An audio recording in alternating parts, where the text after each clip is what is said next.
Okay, we're ready to go on record. Do you remember what your file was called? Yes, it's NWC 2020, and then the title, which is Learnings from a Decade of Co-Creating, etc. Maybe it starts with my name. Yeah, no, I renamed it. I totally got it for you. Okay. It'll be up in just a few moments. Thank you. For some reason, I'm still not managing to get this thing to work, my computer. It's okay. There's a lot of grace this year because we're making a whole new thing. Yes, we are totally on it. So okay, so will it work out? Jose, would it work for David to share the screen and you could just tell him next or something? Yeah, go ahead. Yes. What you can do in the presentation is just raise your hand when you want me to go to the next slide. You can keep talking, and I'll try to watch you. Thank you. That's nice. This is almost even better. It's a beautiful strategy. Okay, I'll do that. Now I just need to figure out where my raise hand button is with this. Or you don't have to raise it. You could just put your hand like up on the screen, so I'll be watching your face. Oh, wonderful. Or you can just kind of wave, and I'll just keep going. Thank you so much for all the facilitation. No problem. We're here for you. So thank you everyone for being here. And I wanted to start with introducing myself a bit. So I'm Jose, I'm Cuban, I live in the Canary Islands. And, you know, when I found out about permaculture and started doing all sorts of weird experiments in my rooftop and trying to get frogs up there, my plan was to go to Japan to set up eco-villages. And my reason for that was that I believe that this is the way to save the world. Like, this is what we need to do. You know, not just, well, do everything else, but like that would be a way to get the permaculture to be manifested more widely. But, you know, while researching more stuff, I found a really interesting project here in the Canary Islands, surprisingly. Oops, no, sorry. I was just, I was just moving a lot. Which was called Eighth Life. And I was actually like the, you know, first person to invest and live there besides the, you know, the first founder. So that, and I spent there like 7 years. I moved there in 2011. And from then, you know, spent there quite a long time. And after that, I've been continuing this process of co-creating communities for various reasons and teaching permaculture and traditional skills and other things. So, you know, when I saw the convergence on the topic, I was wondering, okay, you know, well, I love teaching and I love offering whatever I can. And given the topic was, it just came up. Well, I can share what I know about community. It's not, you know, I'm still very young. I still have a lot to learn, but there's a couple of things that I can share. So that's why I'm here doing this presentation. And I am wondering about the rest of you. That's what the picture on the right is about. So there's a lot of folks here. So maybe just a few, you know, a few of you could tell me, you know, what's your name and why are you interested in this presentation and what interests you about this topic? Cool. So now, yeah, I'm also asking to be sure, you know, to be clear about what you want to hear, so I can, you know, adapt a bit to what you like. So, sorry, go ahead. Sure. So we'll take a moment of spaciousness and unmute yourself and ask your questions, and you can share what you want. Did I interpret your question right? What our desire is to learn about community, or a little bit about ourselves, right? That too, or our experience with community, or mostly just what we want to know. Yeah, what would you like to, my main question is, what would you like to hear about in this presentation? Do you want to hear like the juicy gossip about, you know, what happened in the communities I was in? Do you want to hear more about what not to do because it's a really bad idea? Do you want to hear about how people do communities in other continents? I mean, I don't know, what are you most interested in?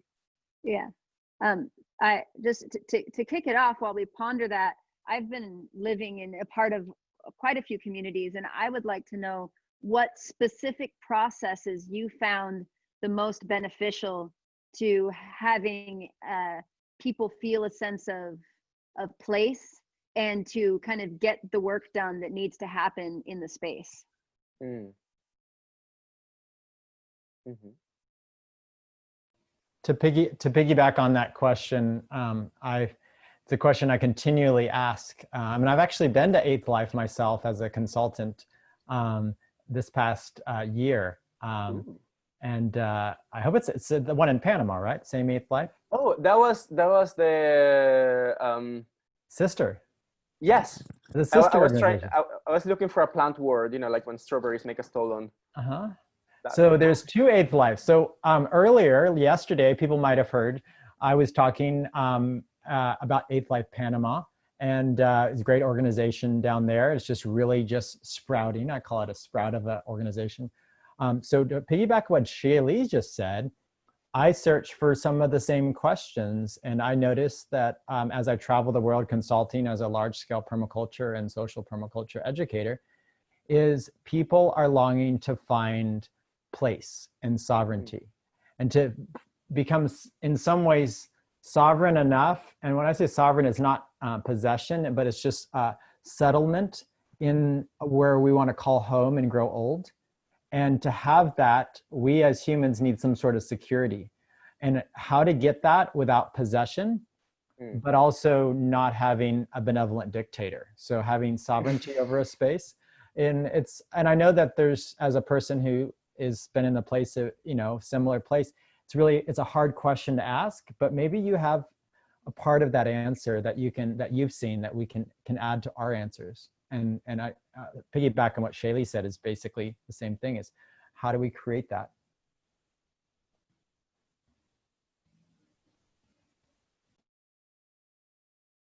Cool, those are deep questions.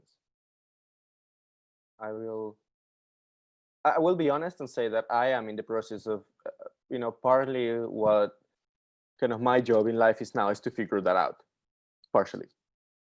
So I am in the process of very seriously trying to figure that out myself. But yeah, I'll share with you what I can. Yeah, maybe we can connect and find out together over time. But I'd love to hear what you've seen, because it's kind of like, from my perspective, when we're entering a forest, that's why I like walking through forests with people like Shaylee or like you or anyone, is we're seeing with different eyes the same nature. And so sometimes we can see a tree from a different perspective, or a cabbage in a jar from a different perspective as we just came from. And when we do that, we learn so much, and we actually start to stack functions together. And so that would be my joy, is to see what you've seen and to hear what you've heard. Yeah, so please share, and we can, if you don't hit what we're wanting to hear, we can ask questions at the end too. Cool. And that sounds That's good. wonderful. So we don't get too derailed from what you want to say. Cool. And I'm trying to think of, because I tend to move my hands while I speak. So what can I do that's different to tell you about moving the slide? Maybe this? That sounds good. Okay, cool. So, oh, and something else, I tend to speak really fast. I will do my best not to become gibberish. But at the same time, I'll try not to talk for hours on every slide, so we have time for questions at the end, because that's very juicy. So just to start, I would like to acknowledge that this talk is part of a natural succession. So I'm not trying to say everything, you know, this is not necessarily a talk for what are the main first few things I should know because I'm interested in creating a community. Like, there's people who have done, you know, beautiful job of that. Like here I put a reference of a book that compiles, among other things, this article from Diane Christian Leaf, which is really good, which actually is part of, was part of the core things about Eighth Life as a project in its two sisters. Anyways, and also something I would really recommend for, I mean, I could recommend a lot of things, but it just came to me today to add to the presentation, the path of least resistance, you know, as a model and cohesive collection of tools that I recommend anybody involved in community really study, so that you can all manifest a vision together in a way that's effective. Anyways, and there's many more and newer things that have, you know, deal with the same topics, but these are just some that I like. Okay. So anyways, if you haven't looked at these two things, just these two, I really recommend you do. Okay, so I structured the presentation in two parts. First are the learnings about the collective, okay? So these are tips and design principles to avoid very costly errors. Been there, done that, hope you don't have to. AKA health and longevity are mighty goals for a budding community and very rare, you know, which is something to be honest about and realistic with, you know, like 90% of startups fail in their first year. Communities are also startups in that sense. So, you know, it's worthwhile to not be too naive about it as we go into that. As anybody of you who is involved in the community will know. The first thing is we're children of our culture. We can't fake it till we become indigenous. And this seems very simple. I hope the picture there isn't offensive to anyone, by the way. I work with what Google Images gives me. Anyways, but this is something, it's actually a big part of my passion because, you know, so did you know that if you get beavers and put them in a zoo, their children don't know how to build dams? They have to teach each other how to build dams. You know, although building a dam is is essential for beaverness, it's still something that has to be taught generation from generation. And I believe the same happens with humans about living in community or being part of a community in a way that's functional and healthy and not what we see nowadays in our culture. At the same time, you know, we can see nowadays around the world dogs becoming feral and returning to their wolfish origins. So, which is why actually in the last few years, I've been moving more towards what I call rewilding in my focus with teaching. You know, like rather than the more traditional permaculture approach, I'm like trying to really go into, is there a way to get people from this culture and rewild them, you know, help them access more their natural humanness kind of thing. That's something else I'm really fascinated about. But still, let's not be naive about this. And so, yeah, the key is we as people of this culture don't really know how to do community in a good way. Some people do better than others, depending on, you know, how they develop, where they grew up, what they had around them as children, especially. But still, you know, we're very good at arguing and fighting over things, but not so much community. But nonetheless, yeah, still, you know, we need to be patient and compassionate. You know, this is change and it is healing. You know, a lot of why we don't know how to do community is because of all the wounds we've built up over generations, you know, all the forms of oppression and all sorts of things. So it takes time. And partly while I was making this slide, I was thinking, you know, it also maybe takes generations. So something I'm also curious about is, you know, now that we have new generation, you know, second and even third generations of community experiments, you know, since the modern community concept started like in the middle of last century, you know, I'm curious about those people who grew up in something that tried to be a community and that tried to be medicine for this. But anyways, it's just, let's not be naive about this. Oh, and you might notice I put little icons of the principle from David Holmgren's book in the slides because that seemed to be an important thing for the convergence, but I won't take time to say why I put that one or whatever necessarily unless somebody really wants me to. No, Okay. I'm curious. Is that the butterfly in the right Yes. upper right corner? Okay, Yeah, so that's creatively. based on a 14 principle thing. Yeah, that one is about creatively respond and adapt to change. I just tried, you know, I just kind of organically came up that each of them was a little bit relevant for each of the slides. In that case, you know, we as a species have changed. So we need to respond to that and evolve with that and find new possibilities. And also like the butterfly effect, you know, see what is the most effective way to create that tornado that we want to happen in our culture. Or, well, maybe not everyone likes the image of a tornado. But anyways, I guess you get what I mean. So there's a slight relationship between the little principle icon and the slide, but we don't have to worry. Well, I wouldn't worry too much about it. I think it's helpful.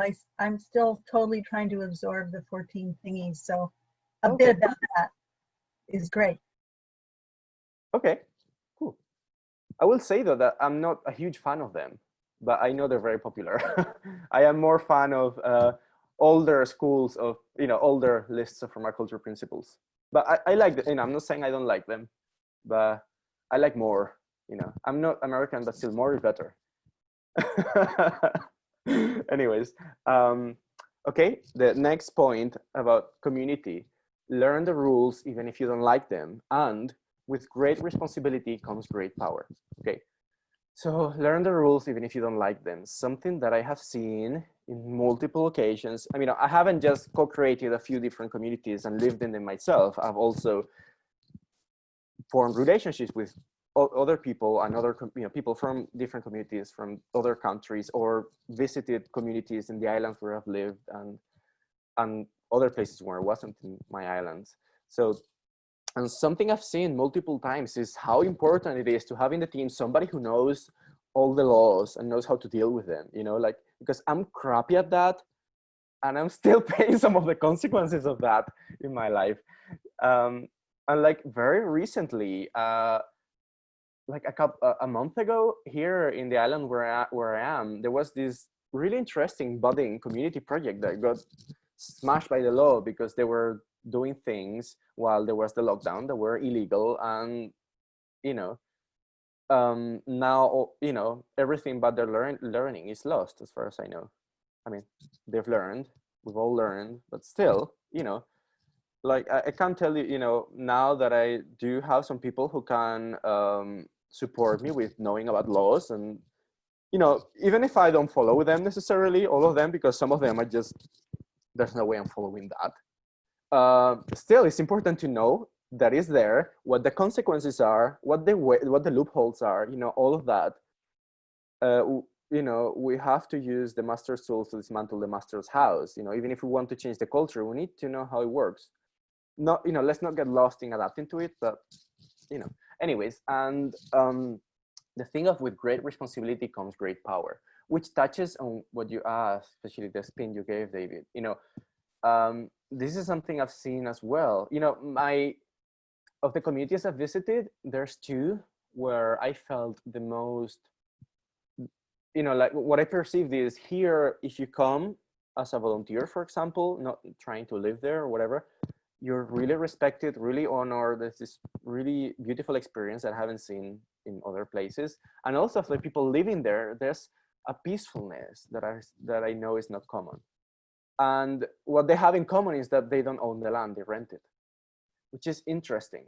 I mean, I am of the opinion that trying to do permaculture when you focus on the physical stuff, on rented land, is, I don't want to do that because it's kind of, you know, how are you gonna have any permanence if next week, you know, next month you can be kicked out? But nonetheless, you know, I've noticed that this not having the ownership allows for more ease, but that's because, you know,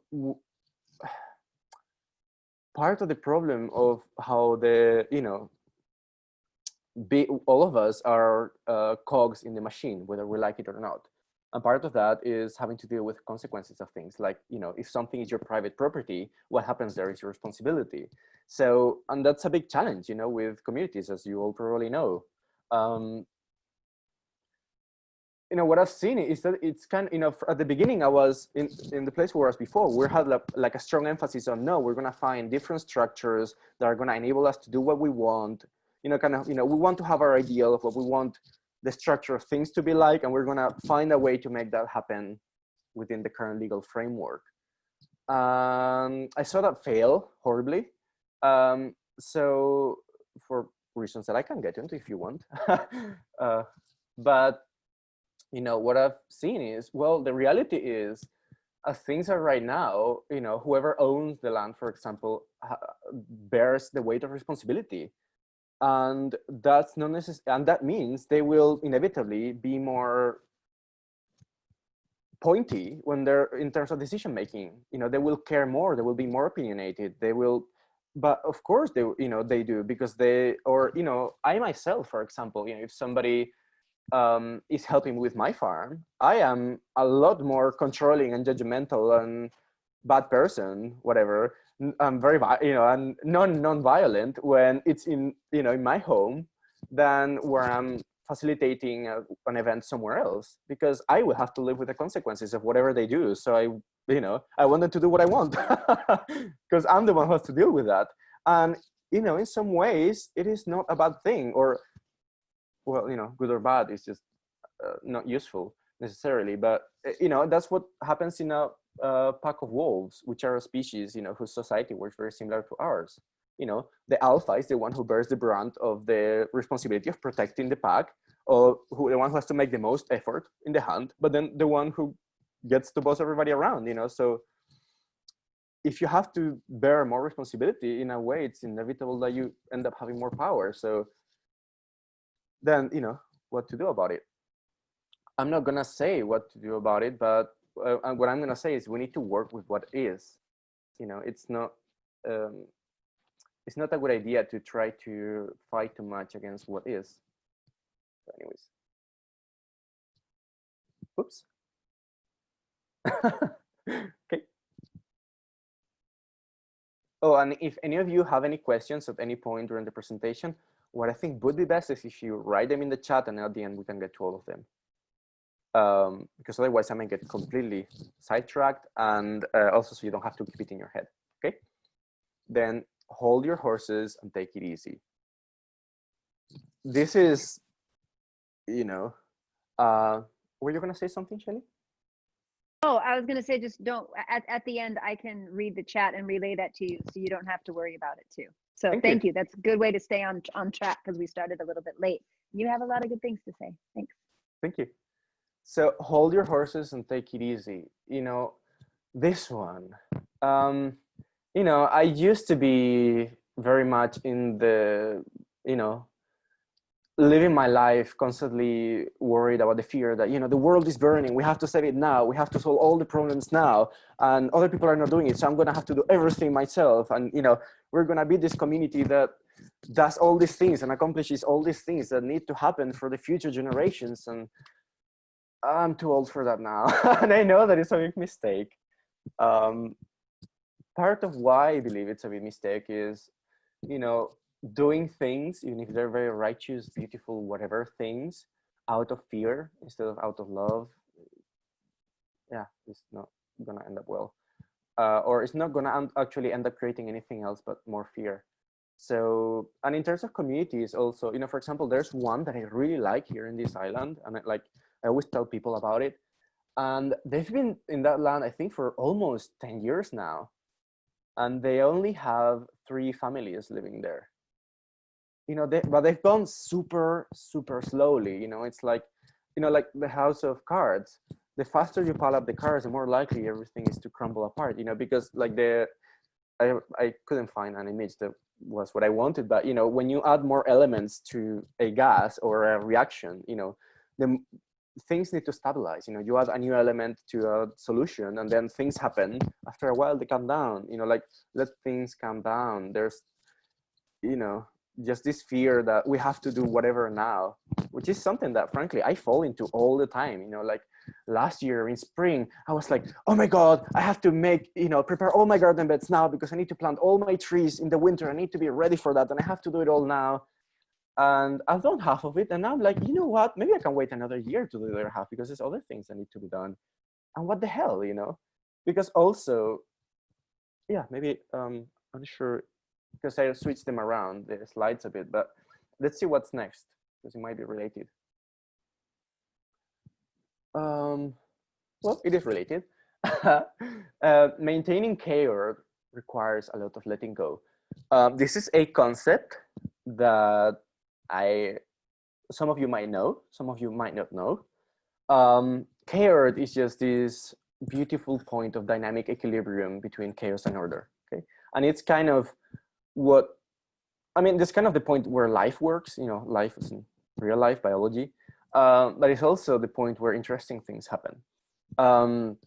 And in terms of community, I guess it's fairly obvious, right? When you go too much into control, trying to make the right things happen and not get into trouble and stuff, inevitably you end up recreating oppression. But also, I've been part of communities that operated kind of like that, in control all the time, which, also we can't pretend that what we're doing is whatever it is, and everything is relative, right? This is a spectrum. So if I look from here, this will seem like something instead of, right? So everything is relative, but I have seen that an excess of control is really stifling and really sickening, But then an excess of chaos is nothing, you know, is this people who start doing something together and it dissolves after a month, or people that come and go and come and go and everything changes, and every new person that comes redesigns the garden and it never fucking produces anything because every person that comes changes what was there. You know, if you like Taoism, this is yin and yang very clearly, but regardless, whether or not we go into that tangent. This is, I think, an important model to know about. And again, it requires a lot of letting go in my experience. Letting go of expectations, letting go of control, letting go of the visions of how I think things should be or what is important or what needs to happen, but also letting go of letting go of everybody staying in their comfort zone, letting go of everything being flowy and me just doing what I want when I want and how I want it, right? Both letting go of one extreme and the other.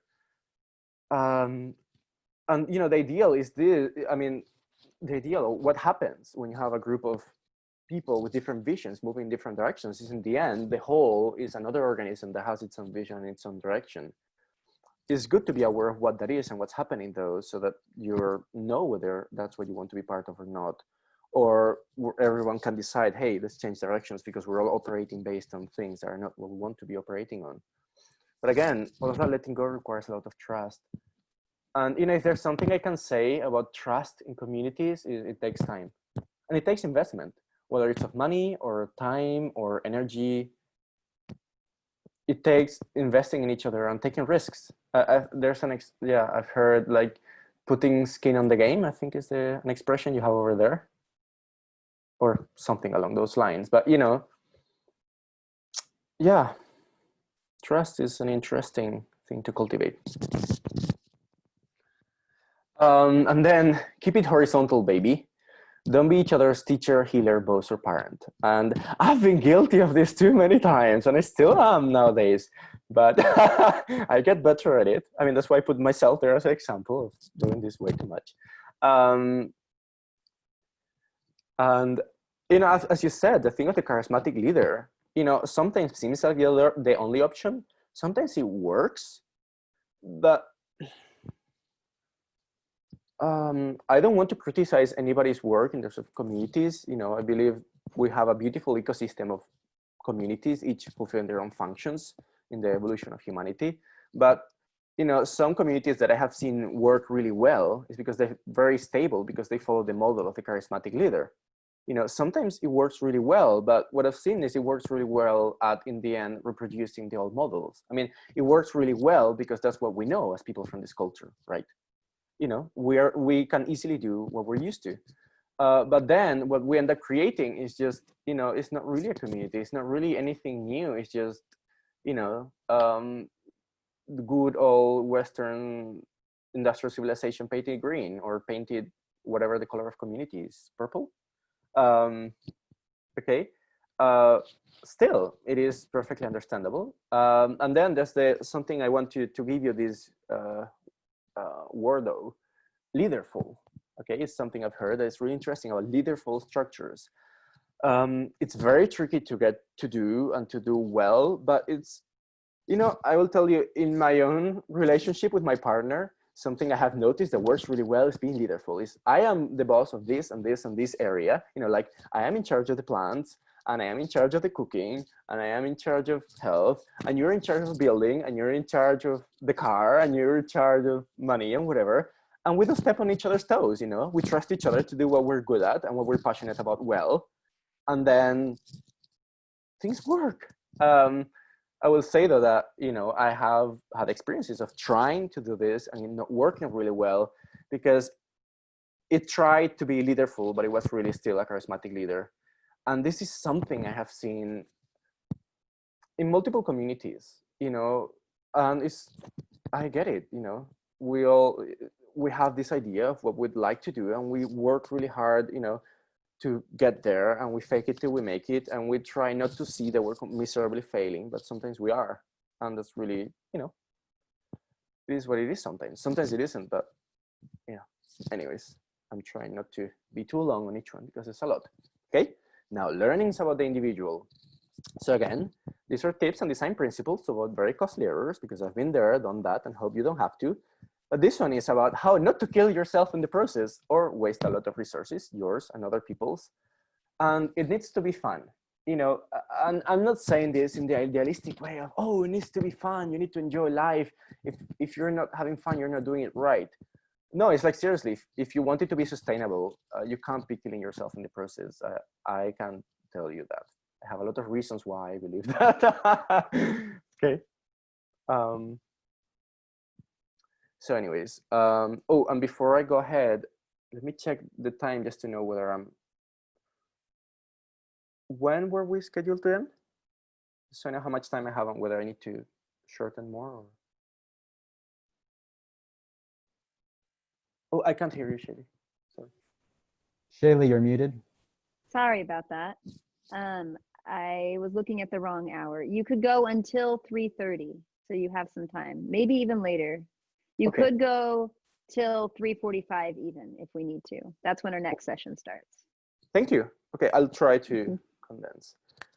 But okay, this is what I learned about how not, you know, these are all the things I did wrong and almost killed myself multiple times. Okay. The first thing I'll say, so for you as individuals who are part of a community or who want to be part of a community or who want to create a community, you know, the previous section was about how to design the community, but this is about like really look at yourself, not about the whole, okay? So first of all, be really clear. Why do you want this? Really, and again, and again, and really dig deeper. The thing is, you know, scary things lurk in the depths, but it's important to, you know, like the laws thing, it doesn't mean you have to like it or want that to be what it is, or maybe you want to change it and transform it and be a different person, but know who you are right now and why you're doing this, okay?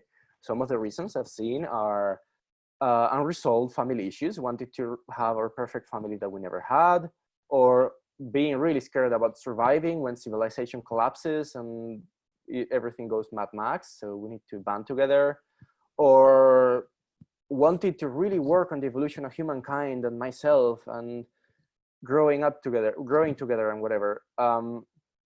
Or I want to leave a legacy and I want to do something that I know is going to last in the future. I want to save the world. I want to live close to nature. I want other people to help me raise my kids, and, or, you know, and for each of these points, there's very virtuous, honorable, beautiful versions and really dirty, selfish, whatever reasons. And they're all what they are. And, you know, it's not like you do one or the other. We all do many of them to various degrees, but let's be clear about that. Partially because,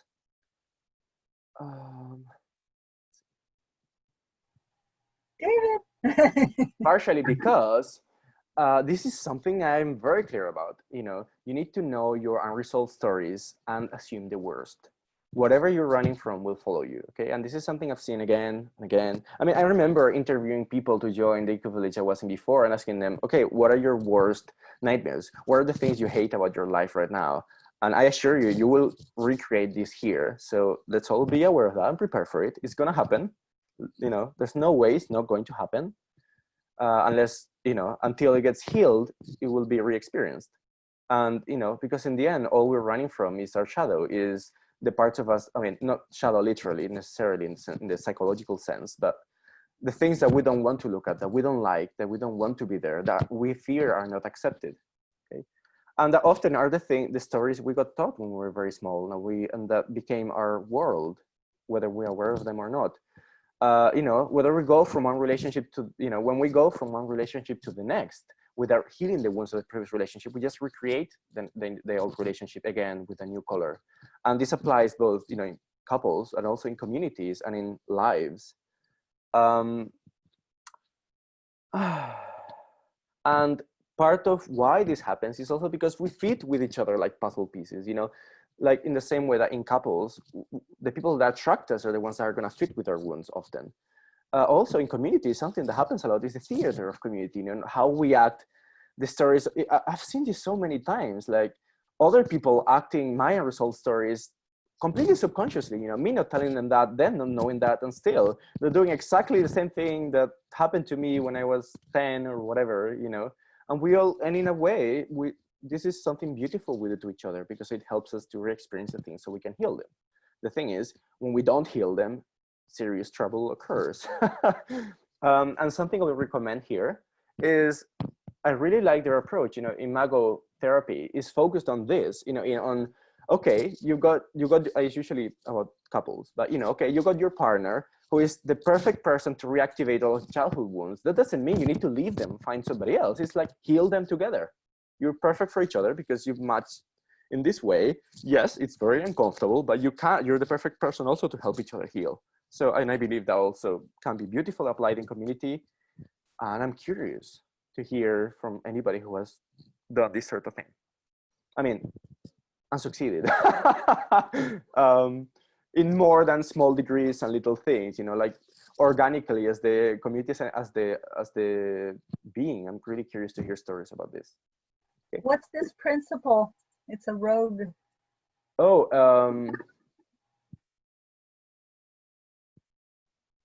I'm not remembering now. Sorry about that. Does somebody know? Did anybody else remember real quick, or otherwise we'll move on to the horse, whatever that one is. This one I is, think I know that's this one. use edges and value the marginal. Oh, of course. Yes, thank you. The edges between each other, okay, for growth and for fertility. Here, this is about valuing biological resources. This one I remember because I like horses. Valuing what? Biological resources. Biological resource. Got it, thanks. And renewable resources, whatever, okay? This slide is about trust the unknown and your body to guide you. All chaos can be composted. With time, disasters become synchronicities, okay?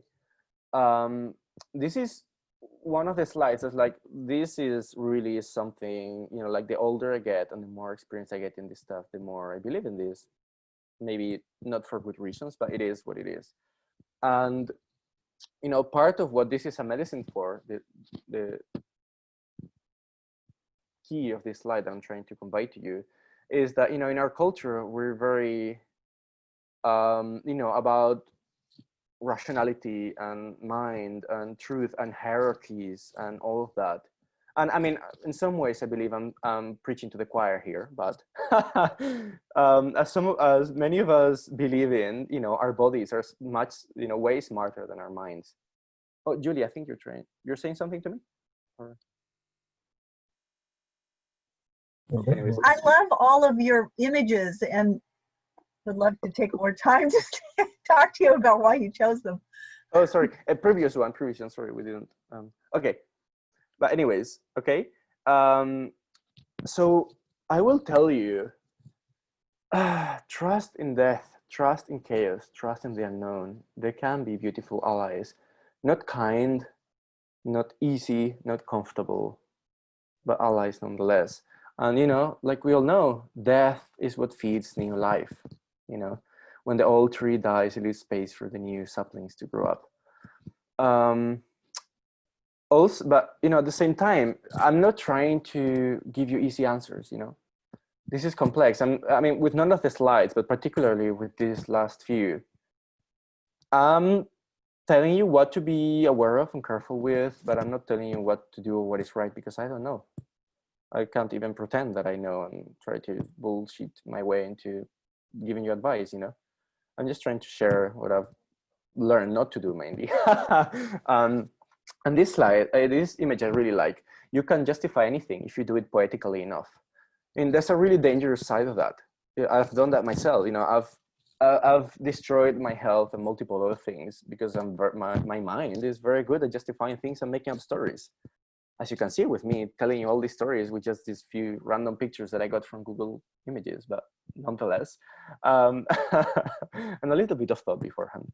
But at the same time, I have, like, I can think of like things in my life where I've been like, for years, think like, why am I doing this? Why did I do this? This was a horrible decision. I lost a lot in this. And then one day I was like, wow, if I hadn't done all of this before, this wouldn't be happening now, and this is magic. So if for no other reason than to stay sane, this is a useful thing to believe. I'm a big believer in not truth, but usefulness. I think it's important to believe things that are useful, not true. And I believe it is useful to trust in this. We still do the best we can in each moment, but, trust that one day its use might be revealed. And also boundaries, okay? This is what this image down there is. Boundaries are really important. And our bodies know when we need when we need our boundaries to be there. I mean, I can't talk enough about the importance of boundaries, both physically and verbally and relationally and energetically and everything. But, you know, they're not something bad. They're not cutting off and separating. They're being functional cells in an organism, you know. If all of our cells had no boundaries, we would be mush. We wouldn't be a body. We wouldn't be able to live. So boundaries are important for us to be part of the community organism. Anyways. Okay, so don't be scared of them. They might, you know, because sometimes we don't make our boundaries clear because we're afraid that will mean a death, but sometimes that's fine and that's what needs to happen. And a timely death is better than a painful death, certainly, okay? Martyrdom will harm everyone around you. You know, martyrdom is a big thing for me, partly because I'm Cuban, you know, part of the Cuban Revolution and what, oh, I don't know, maybe let's not get into politics, but, you know, in my ancestry, there's a lot of, martyrdom is the thing. We all have to be martyrs. That's the way to be. That's what a good human being is. And I'm still working on not being a martyr all the time.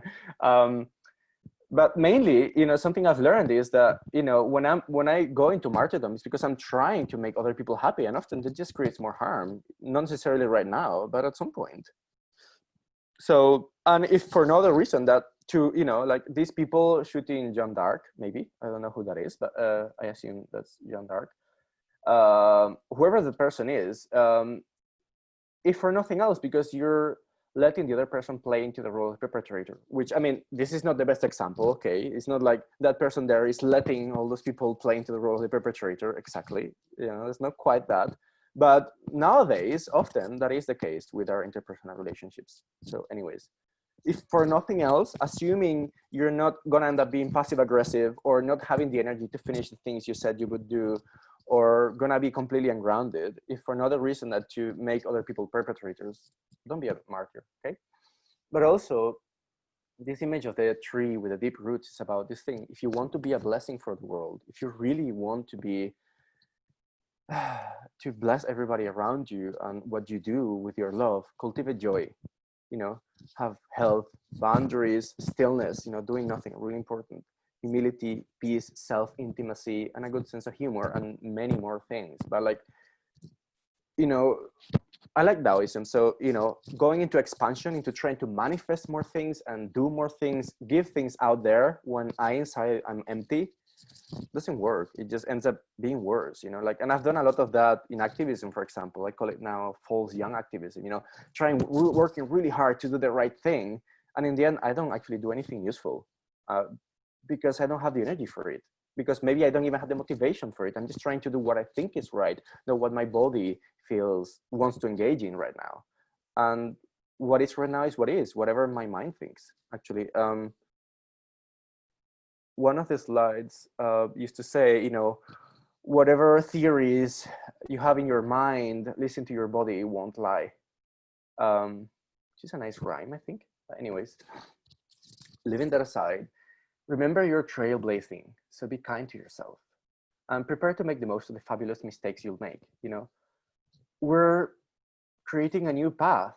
You know, this thing of people from our culture trying to do community is still very new. You know, our ancestors had tens of thousands of years of experience. We're just trying to figure it out, you know, with a very messy base. So there's a lot of trial and error. And, you know, like for anybody who plays sports, you will know, you know, you can't learn how to shoot well just by trying really hard. You have to practice and practice and practice, and naturally you learn without even trying really hard to learn, although it's nice to be a good learner, you know.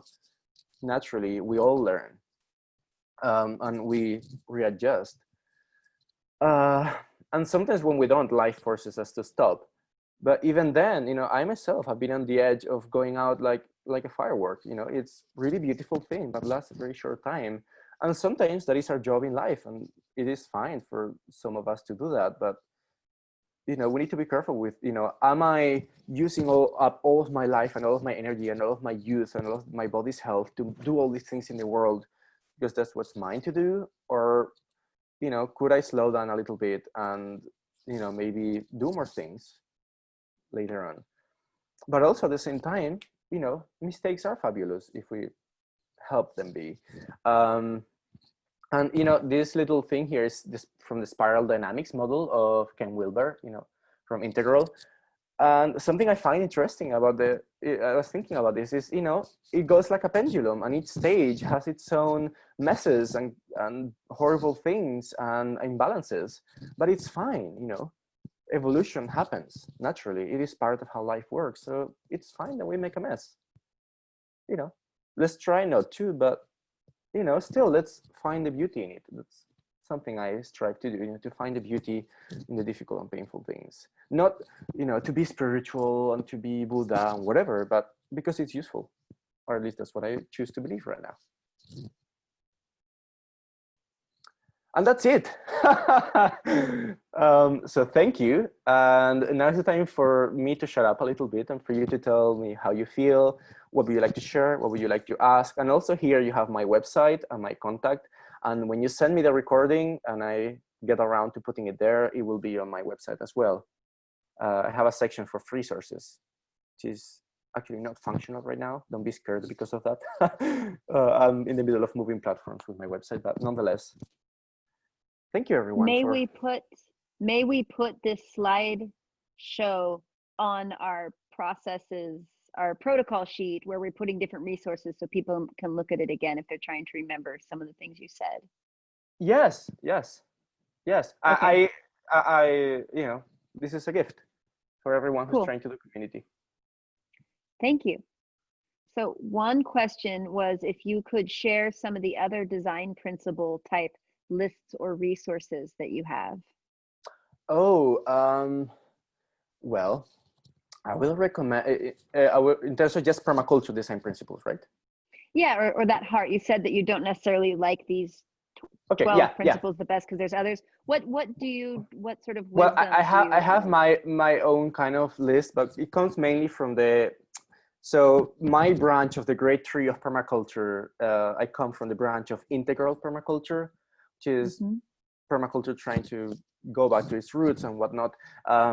But part of that is we gather multiple lists of principles that really, like, if you put permaculture principles, I mean, there's a lot of, you know, one of the things I don't like about David Holmgren's principles, although it's good, but it's also bad that people think those are their principles. But, you know, the principles got worked out by, as you all permis know, by teachers for years and years and years. And there's, I mean, I found pictures over there from like all PDCs with really interesting lists of principles. So the one I have, there's the Integral Permaculture Academy created like an online ebook. So if you look at permaculturescience.org, there's a lot about principles there and other things as well.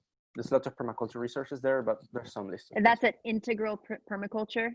No, that's permaculturescience.org. That's the Integral Permaculture ebook. Cool. Thank you. I'm putting that in the chat. Are you saying that that will show some of the different original principles there? I frankly don't know if there's any original ones except for 2 or 3 that are in the big, great, holy black book with the snake in the cover. You know, there's like 2 or 3 there. Okay. Well, I would. I love what you're saying when you, or in some ways, you're a little bit bashful and saying, "Oh, I just don't like Holmgren's." The reality is, it's one person's view of nature. And the reality is people have looked through nature for a long time. And when those concepts line up with the Mayans and they line up with the Judeo-Christians and they line up, when we start to see patterns of people looking at nature through time, that's when I'm like, that's it. You know, I'm seeing the same thing another person's seeing around the world. It's so beautiful.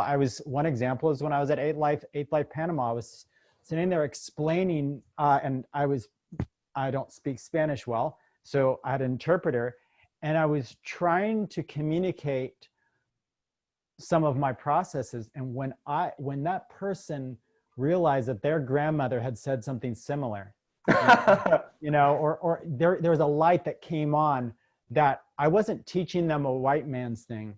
I wasn't teaching them a brown man's thing. I was teaching them a nature thing, and their family saw the same thing. Mm-hmm. And when Yeah. those things come together, we as a culture are able to see the same thing. So what I think you're saying is, don't put permaculture in a box, you know? And I love it no matter where I am and when the lights come on. Oh, Rebecca's here from 8th Life, Panama. Oh, Rebecca. hi, Rebecca. Hey, how are you? Good. Yeah. Well, I've been hearing Here's about the permaculture principles. That's my tree. Oh, did you just, oh, in your picture, right? I guess we'd have to showcase you so we can see it. Yeah, you have your tree. Your showcase now. Oh. And for people who don't know, Rebecca is the founder and taking a role of facilitating. And you don't go by 8th Life Panama. You're going.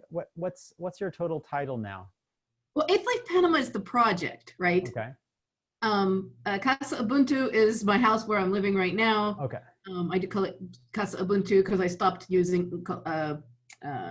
stopped running it as a guest house, as a commercial thing. And so I'm looking for roomies and stuff Awesome. to do shared living. Yeah, David, we got to talk. The Awesome. project is, yeah. That's exciting. I'm always excited. Another, just to kind of follow what you're talking about, Jose, is like, Rebecca came to my Earthworks course at the Convergence, and we got to know each other. And before long, that came together. But not only came together on a let's heal the land, but we came together as naturally, organically seeing the same things about nature, and our natures harmonize. And so, yeah, that's really exciting to hear. You not just taking a book and one person's perspective and making it your religion, but realizing that when we talk about permaculture, we're talking about harmony with nature. And I'm getting too much into my Saturday. I'm going to say the same thing, so I should shut up. Something I would say about that's quick is I co-wrote an article a while back called Decolonizing Permaculture that touches on part of that topic, and it's also for free, and it will also be for free on my website. But it's all in the, if I'm not mistaken, in the link I gave you before, you might be able to find it. So, just for people who are interested in this, it's one of the things it talks about is like, look, permaculture is what indigenous people have been doing forever. We just rebranded it and made it a white people thing. So yes, that, which is not the only thing you said, but part of that. So anyways, so yeah, I completely agree. And again, yeah, I do like Home Green's principles. They have really cute icons and they're really precise, but the problem is that they're their thing now and they're not in the same way, or some people who make this list of men, the fathers of permaculture, and they're the only ones who, before, Shaylee, you were asking about the Satoyama, for example, in Japan, who is one of the things that Mollison, for example, acknowledged that he uses as reference, but because that came from a book called Farmers of 40 Centuries. And, if you're a Permi and you haven't read Farmers of 40 Centuries, you haven't read permaculture, or, you need to look at it a bit more into the roots. So anyways, and it's really fascinating book. That's what I'm saying. It's, yeah. Oh yes, no, sorry. The problem is I just moved my website to a new thing this week, and it's messy because I launched a new course and wanted to be posh about it with the new website, but that wasn't so good. The Decolonizing Permaculture, I will find you the link just now, and I'll put it here. Okay. Cool. Thank you. Are there any other thoughts? Oh, yeah, go ahead. Sorry. No, go for it. Oh, you can also Google it. If you Google Decolonizing Permaculture and my name, you'll find it. Oh, the title of the book, Farmers. Oh, yeah. Farmers of 40 Centuries. Yeah, I put it in there. So we have another 15 minutes between this session and the next session, and we got to your session late, and there was a little bit of like dialogue and technical difficulties. Thank you, Aiden. No, I don't. So I would like to give you a few more minutes, Jose, just to speak to any aspects of community building and being a part that you feel there's a lot of people who want to live, and we have, I hear so often, like, I'm going to get all this acreage and build this thing with people. Are there any just, a couple bits I mean, that's kind of what your whole presentation was about, but are there a few things of like before you get started, or a few like structures, like meet once a month, or make sure people actually say what their demons are that are following them? I mean, you don't want to use those words or people might clam up, but are there a few like specific tools, I guess, in your community experience that you think could really help, if you don't mind taking a few more minutes? No, I'm very happy to take a few more minutes. I'm still awake, which is good. So, well, what came to me just now, it's not kind, okay? So take it as you will. It's why do you want to be in a, why do you want to create a community or to join a community? Like, again, seriously. And also, okay, so you want community. Why don't you have it right now? I mean, something that I myself have struggled with in the past is like, why, you know, like we get, you know, like I am a person from this culture who feel isolated, and I would like to have more connections with people who I can connect, you know, who share values with me, so we can create a better world together and whatever. But fundamentally, part of that is I don't want to be alone and feel like I'm not connected to anybody meaningfully. Well, there's people all around me, probably. I mean, unless I am in an extremely isolated rural environment, like usually the people who most want to go to a community are people who live in the middle of a city with thousands of people around them. Why? You know, so like, frankly, and I have said this to multiple people, it's like, okay, you want to live in a community, first learn how to build community with what you have around you. Because, you know, it doesn't matter. I mean, like, okay, you maybe will gather with a group of people who all think you all share the same values, but you will get exactly into the same trouble you will get with your neighbors who you think you have nothing in common with. So, you know, before you invest a lot of time and energy and resources and destabilize all your life and your family and create new traumas for your kids, you know, learn to create community where you are, and then see if you still feel the need to do this thing. Which is not to say don't buy a farm and regenerate the ecosystem, but, you know, there's community in rural places too. But anyways, I guess my point is. Well, what would be some other reasons why would you want to build community? Maybe we could get some tech suggestions, because I think that would be a good poll. I don't know. Maybe it's a bad idea. But why else would someone want community? Because I can't do it alone? What else? Put some ideas in the chat, maybe. I really appreciate what you said, Jose, regarding asking that question. I think that's super essential, because a lot of times, yeah, we're searching for something that maybe a community is not meant to be. Maybe we're not ready for community. And some people like really just want land and they don't want to pay for it all. you know, or they want community, or they want to, there's something that they're not completing themselves and they're working to complete themselves in others. And so asking that question is super important. And I've seen that as a major question in community. And I ask a lot of people, and, you know, it's so funny. We also have to be open for the idea when we're establishing that it's not meant to be established. Wrong people, wrong time, wrong intentions. And people are like calling communities failing. And I'm like, you know what? Is it called a failure when a tree falls in a forest? You know, I would say it's a degeneration when we clear cut forests. But just because a community falls doesn't mean maybe it's not meant to, maybe it needs to. Maybe there's a benevolent dictator is a word I always use. And that would mean someone that's owning the land. Maybe that person needed to be transitioned out of it and nobody showed up to help, you know? So there's so many unknowns. So thanks for asking that question. Or they got too used to the position and were unable to transition out of it without some healing support that they didn't have access to. That is so true. And that's also and we could talk all day just about how a benevolent dictator can move himself out of that role.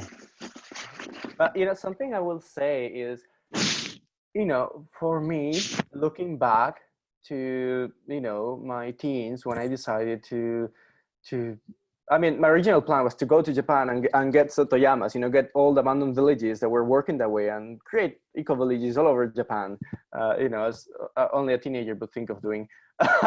But anyways, and then I went on to one, but, you know, something really funny is I'm an introvert and I actually like to be alone, you know, believe it or not. Teaching seems to be a thing that life wants me to do, so I can do it well and I can speak very eloquently. But I actually really enjoy being alone, you know, and I connect easier with plants than with other creatures often. It's not entirely true, but, you know, nonetheless, and partly it's because of my wounds, you know, and I have lots of wounds about, you know, that God created in relationship with other people, but nonetheless. Why the fuck would, sorry for my whatever, why would somebody who is an introvert and who actually doesn't, you know, like I could be all day on my own. I have lots of interesting things to do. I love you know, I have so many interests and passions that I never get bored. I never feel like, oh, I really want somebody else. Why would I want to go live in an eco-village? I mean, it's absurd, right? And it seems like that says a lot about lack of self-intimacy and self-knowledge and martyrdom and wanting to do the right thing to save the world. You know, my main reason. Unpack that a little bit, Jose. Huh? Unpack that a little bit more. Oh, sorry. In what way? Okay. Yeah, what does it mean? Like, you love to do things, you have all these passions, you love to do it alone. Why would you want to be in an eco-village? And so why Right. would you ask that question? Right. No, so what I'm trying to get to is, so my reasons were very idealistic and about my work in the world and whatever. But, you know, looking back, we could see it as a failure. Like, it was a stupid thing for me to do, you know, a stupid teenager thing to do that you know, took a lot of resources, but it also made me the person that I am now, you know? So, you know, sometimes the tree needs to grow, to die, to become compost for something else. And there's not, you know, we really need to remember the concept of natural succession, you know, which is a principle that is not in Holmgren's list, that I think should be in any permaculture principles list, or, well, that I like to have in my permaculture principles list. There's no, I won't tell other people what to do. Natural successions, like seriously, natural successions. It's all part of the life, creating more life. So anyways. I once went to a class at a convergence where a person taught the joys of an introvert in an intentional community. And it was presented by an introvert who is part of a few intentional communities. And I cried in the class because it was really beautiful to see the diversity of personalities and how certain communities made space for the diversity of personalities. Because I think a lot of people are like, oh, this is what an intentional community is. And we're all gonna jump around naked and run through the forest and all live communally, you know? And the reality is that's not the reality. There is so much diversity in what we would call community for people. And to create the diversity of space, I think creates the most resilience. It does it when we're creating a food forest, and it can do it when we're creating a community. Right, but as always, you know, designing with plants is always easier than designing with humans, and the same principles are so much harder to get to work. Thank you for sharing just the importance of horizontal leadership, where it's a round table and just the natural succession. That's one of those really key elements in any healthy organization. Are there ways that you've found to manage that well in your communities? I heard in your more personal relationship, it's understanding, letting people kind of pick their sphere of influence and having that clear boundary on, I'm responsible for this, it's in my competency, it's what I'm good at, and letting that sort of be maybe shuffled out sort of organically because of people's passions. Do you find it helpful to codify that, or try to integrate your succession and training and sharing even those roles? What does that actually look like for you? Well, there's multiple approaches to this, and maybe Rebecca can tell you all about Eighth Lives. Well, I don't know about the new Eighth Lives approach, but the old Eighth Lives approach about this, and very designing towards this, towards the leaderful, towards the clear roles, towards how to complement each other and fit the people into the right place for their passions and stuff. I can tell you though that my experience with that wasn't good. And I can say more details, but right now I am personally leaning more towards organic development of that, which is tricky and risky. Okay, you may. So I'm thinking, of, and I gave the example of my personal life in partnership, but I have seen other examples of that working. I just didn't want to. It makes more sense for it to be more speaking from the eye. But I have, one community that I really like. I see them doing that and it working beautifully. And part of what it requires is this trust thing, So one strategy that I think is interesting that I'm enjoying exploring is this organically. Okay, you need a minimum critical mass, which often is the couple, as we see in so many histories, the history of so many communities. But you need at least that critical mass. I would recommend, more is probably better, but still that's what we know what to do with our culture. We're used to the Holy Mother and Father or whatever. So nonetheless, I'm diverging. Have a minimum critical mass of people with the basic skills for what you're trying to do. And then as new ones join in, go slow and let time for things to react and settle to find, in my spiritual beliefs, part of my spiritual beliefs is that we all have a soul's purpose. We all have a reason. We all have a collection of uniquenesses that we bring to the world that make us who we are, and also are what allows us to bring our gifts that nobody else has brought and nobody else can bring to the world. We each have opportunities that are unique to us. So, and the thing is, that's not one thing. In my belief is that it's not, oh, my soul's purpose or my reason for life is this and this and this that I could lay out in a piece of paper. Not really. It's a more complex thing. In the same way that I'm trying to think of an example of a plant that in a certain kind of ecosystem works in a certain way, and another ecosystem works in a completely different way and fulfills completely different functions in the ecosystem and grows in different ways, right? But the same species can do very different things depending on the environment, and still they're bringing their own unique gifts that are just theirs to bring. But so the thing I'm exploring right now in terms of that, of the leaderful structure in community, I will be honest that I said a decade because I'm still continuing to work on co-creating communities, although I am much more private nowadays. I used to be very open back in the old days of my youth. Now I'm much more private. But what I'm exploring right now is this organic, like bit by bit, as each person or couple or family joins, letting things settle and giving us time to figure out, which is the best way to really work with each other's passions.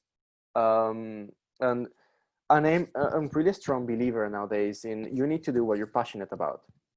Don't do what's right. Don't do what you think the world needs. Don't do what you enjoy doing, because otherwise you won't.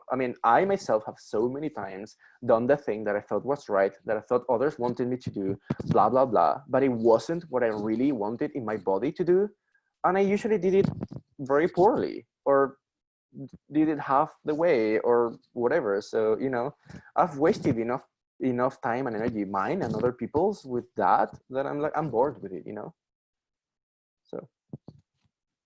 That's good. It goes back to what you shared earlier about not being a martyr and listening to your body and making sure we're doing those things where we're cultivating joy in ourselves, because then we can be of service to the community and those around us. And thank you for everything you've shared. We're at the wrap up time between your session and the next. And thank you so much for going a little bit over and being gracious with our technical difficulties and at the beginning. I appreciate everything you shared. We'll put your slideshow at the bottom of our protocol doc if someone wants to look at it. And you have a website that has a wealth of wonderful, I was checking it out.